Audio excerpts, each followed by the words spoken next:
মাথায় টুপি দিয়েছেন কিন্তু পরনে লুঙ্গি নাই। কি কথা কি বোঝা যায়? মাথায় টুপি দিয়েছি কিন্তু পরনে লুঙ্গি নেই। এক বেচারি গেছে একদম মধ্য মাঠে, বিশাল পাথার, পাথার বলে না কি বলে এলাকায়, পাথার বলে তো না, মধ্য বিশাল বড় চড়া পাথার মাঠ, ধানের মাঠ, ঠিক মাঝখানে গিয়ে ধান লাগাচ্ছে, জোহরের ওয়াক্ত হয়ে গেছে।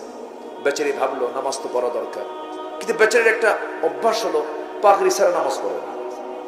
তো ভাবলো আজকে পাগড়ি পড়বো কেমনে, না পাগড়ি ছাড়া তো নামাজ পড়বো না, বাড়িতে গেলে আবার অনেক দেরি হয়ে যাবে, আসতে যেতে আর কাজ করতে পারবে না। তো বেচারি উজু বানায় নামাজের দাঁড়াতে নিয়ে ভাবলো যে পাগড়ি আমি ছাড়বই না, লুঙ্গি খুলে পাগড়ি বানাইছে। লুঙ্গি খুলে কি করছে? পাগড়ি বানাইছে। এখন বলেন লুঙ্গি আগে দরকার না পাগড়ি আগে দরকার? কি আগে দরকার? লুঙ্গি দরকার। মুনাফিকরা তো নামাজ পড়ে না, পড়ে না, ওদের নামাজ কি কাজে লাগবে? আল্লাহ তাআলা কিছু কিছু মুসল্লির জন্য ধ্বংস চেয়েছেন, ফাওয়াইলুল লিল, আছে না নাই বলেন? শুধু মুসল্লি হলেই কি হবে?